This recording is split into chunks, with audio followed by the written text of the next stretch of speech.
Here's how to become socially attractive as fuck. I've put together everything that I've learned, every book that I read, everything I've tried that has turned me from that shy, socially anxious, low confident kid in school with one or two friends that couldn't get no bitches, into a confident guy that not only actively makes new friends but actually approaches and shoots my shots with the ladies. See, becoming socially attractive is actually easier than you think. A lot of people think that being socially confident and making people like you is just a personality type, or that once you read that one charisma book you will instantly become more socially likable. So they spend all their time consuming self-improvement content and reading self-help books looking for that magic answer.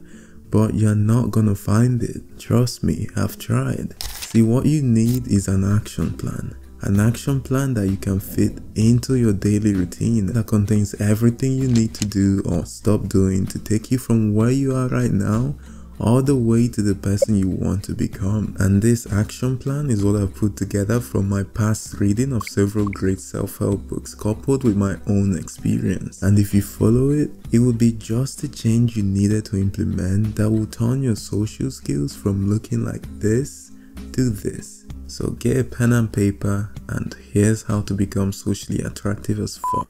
Action step number 3. Practice making others crave you. If you want to become socially attractive, you need to start making people feel so good when they hang around you that it's almost addictive. You need to make them crave just being in your company, that it almost feels stupid to see you and not say hi. And one of the best ways to do that is to make them talk about themselves. Now, a common mistake a lot of people make here typically goes like this. So, what do you like to do? I like to play the guitar. Cool. What made you want to learn the guitar? My grandma gave it to me. How is she? Like, what the f? Or it typically goes, what do you study? Business. Cool. I studied law. Mine goes blank. Yeah.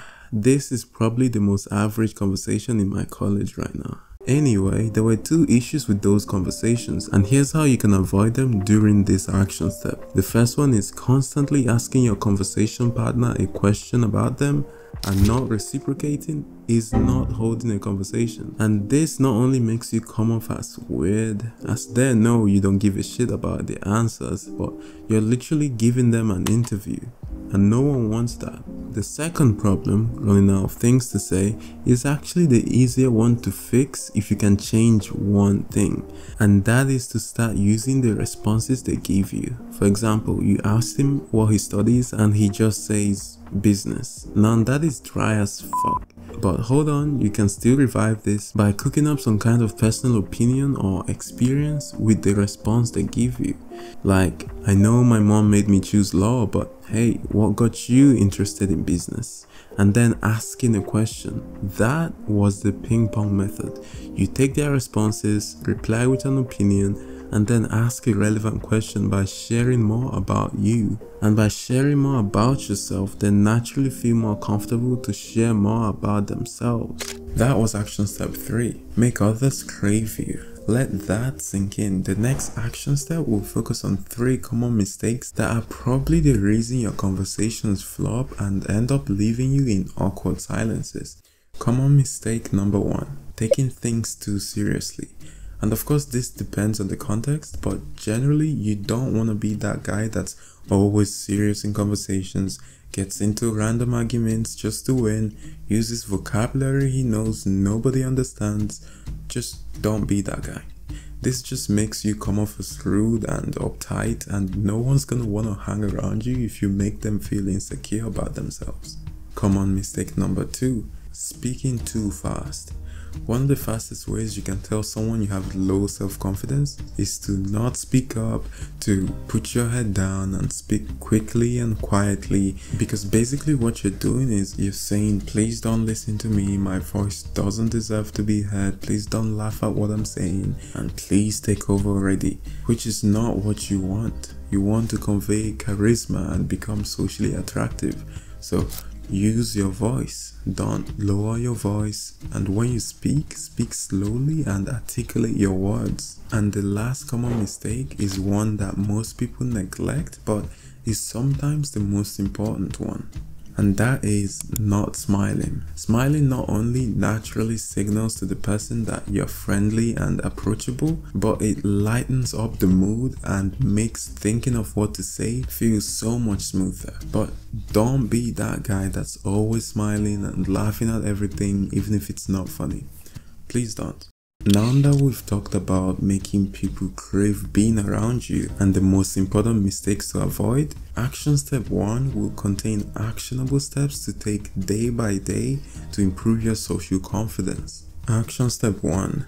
Approach anxiety. If you don't get rid of that nervous feeling when you think of approaching and starting conversations with new people, then you can't really practice what we've talked about in the video in the first place. That's why it's the first thing in the action plan. You have to make it a habit to talk to at least one new person every day. Listen, you don't have to hold a long conversation or anything. As long as you approach and just make an attempt to start a conversation, it counts. The next action step you need to add to your daily routine is practicing small talk. And this is very important to becoming a socially attractive person, because if you can't hold a conversation, then you won't build that connection that makes them want to talk to you again. So the next time you're in a conversation, actually try to hold it using the ideas you've learned in this video. To make it easier, think of them as an old friend that you've just randomly ran into after years of not seeing them. Visualize it vividly and suddenly your brain registers this person as already being part of your circle, and you find it 10 times easier to strike up a casual, familiar conversation. But now everything I've showed you in this video is basically enough to level up your social skills. But if you want to take it a step further and take it more seriously and advanced and level up your social skills way faster, then you need to check out my booking call. Thanks for listening to me, peace, and also join the Discord.